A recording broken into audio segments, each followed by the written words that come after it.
Okay, so today we are going to get into metallic bonding. And metallic bonding is different from covalent or ionic bonding. Metallic bonding is the kind of bonding that takes place within metals. And so it could be within just one metal, or maybe two or more metals combined.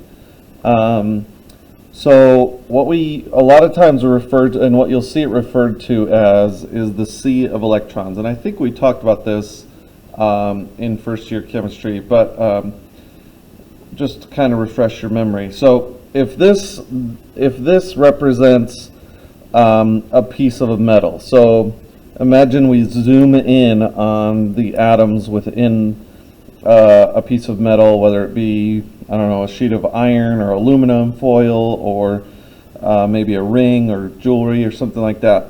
If we zoom in on it, these are the atoms, okay? And they each have their own electrons. But what happens is the valence electrons for metals are very loosely held. And so because of that, these valence electrons are free to move all around the sample, okay?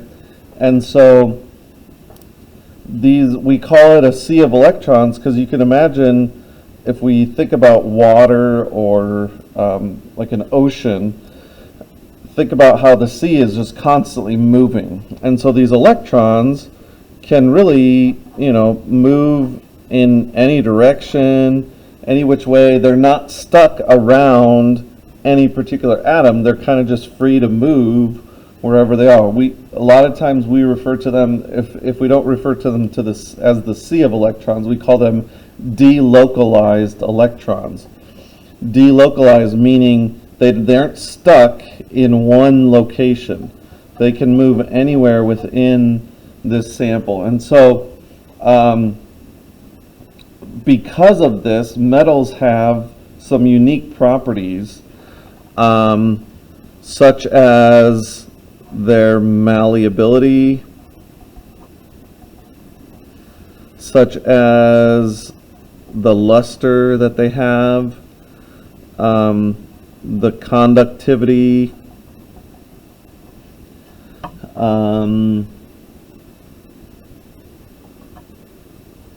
as among others. The fact that they are all solids, or mostly solids at room temperature.